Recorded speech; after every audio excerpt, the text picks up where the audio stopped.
There is nothing wrong in commending the government for Port Harcourt to be back on the stream. But Port Harcourt being back on the stream, what obtains? Is A standing for A and B standing for B?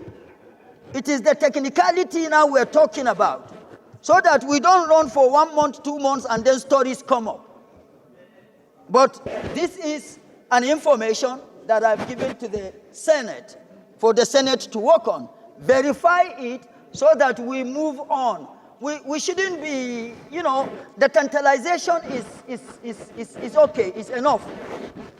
We must stand as representatives of the people, because whatever we do here, in as much as it does not provide the needed and required succor to the citizenry, it translates to nothing.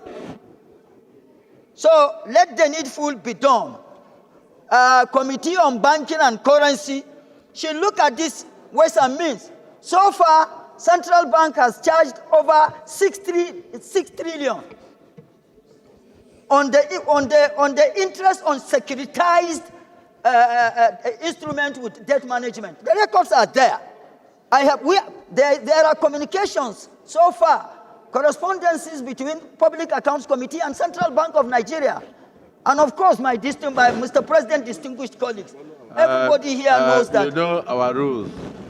These issues are not for just mere statement. Put something down and submit a report to the Senate for deliberation. Because if you make just a verbal accusation, you'll be talking like people in social media.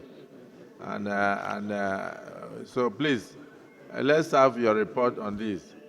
So Mr. President, we can take it up. Mr. President, do not, with due respect, link me to social media when I'm talking serious issues like this. No, I said your issues are so serious that they should not be just verbal. Mr. President, distinguished colleagues, I remain Senator Ahmed Wadada Aliyu Sarkin Yakin Kefi. I represent Nasarawa West Senatorial District. Let me first of all start by commending the chairman and members of the Senate Committee on Finance and National Planning for this wonderful document that is well worked on. But permit me to say that if one or two things that have been lingering in the finances of the government are rightly and correctly put in place, this document would have been way richer than what it is.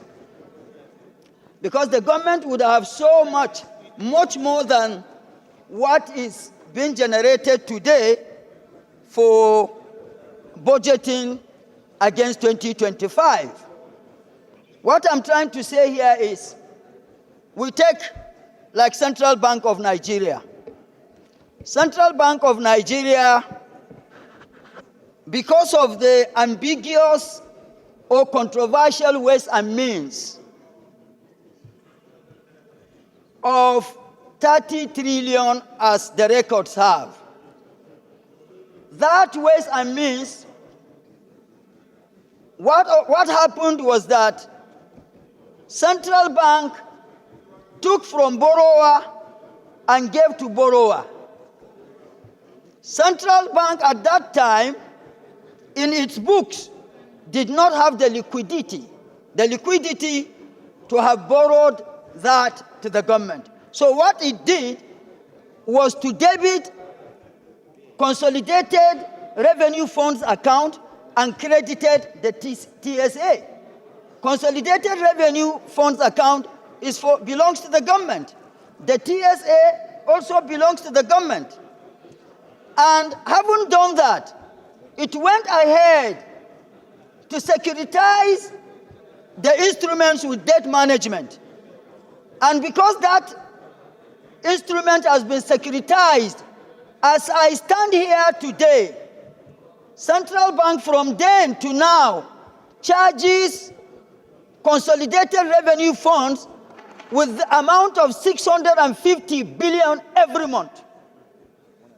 there has been communications between the Public Accounts Committee and Central Bank of Nigeria.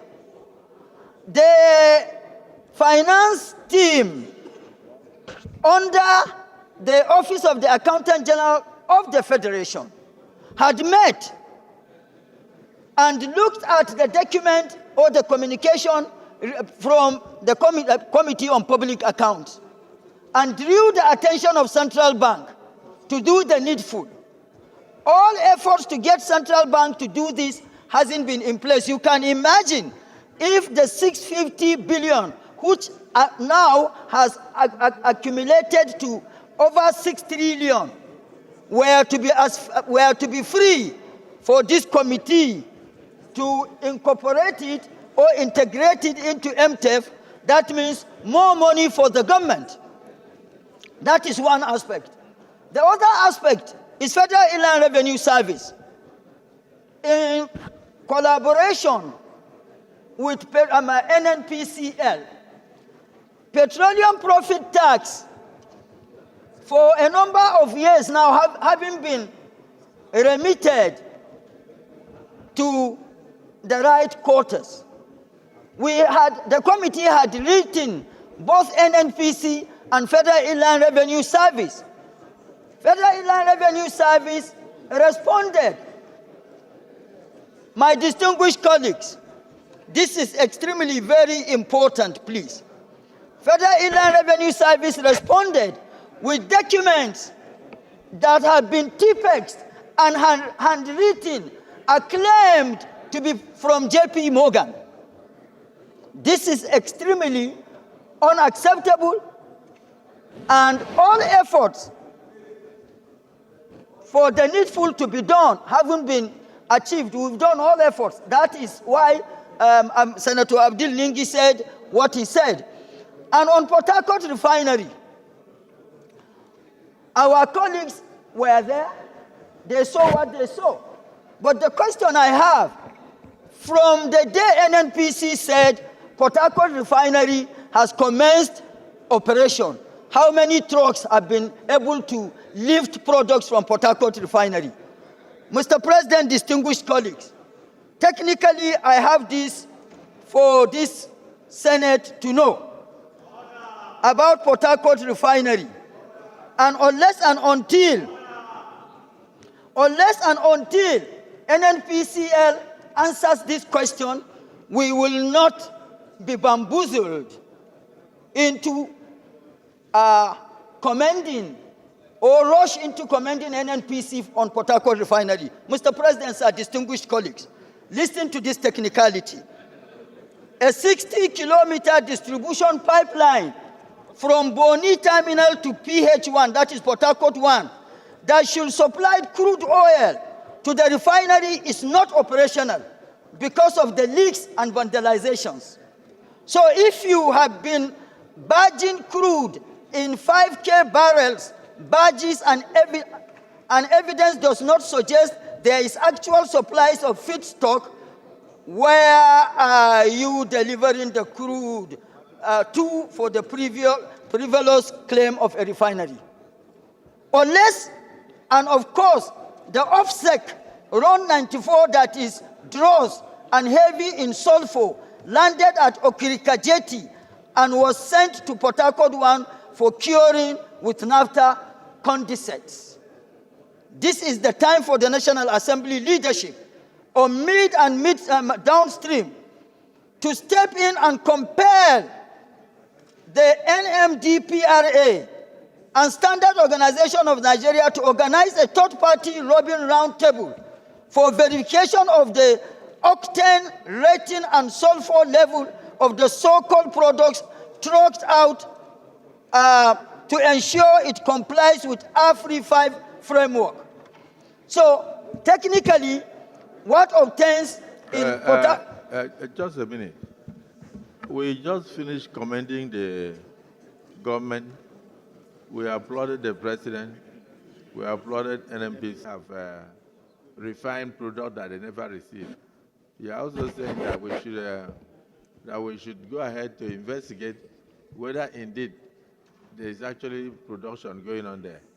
I think these are very serious. Senator Ningi, these are very serious allegations and serious observations. So I would like the chairman, Petroleum Upstream, Midstream and downstream chairman, should investigate Petroleum this. Midstream, and chairman Oh, gas. no, okay, no midstream here. Chairman gas, downstream, and chairman gas. I think we must look into this, or maybe after we are through with the MTEP, we rediscuss it in closed session in case we have to set up ad hoc committee to immediately move to Port Harcourt. It's very and important. come back and report to the Senate, because some of the things you are saying are Okay, worrisome. me now. But you have 10 seconds to conclude.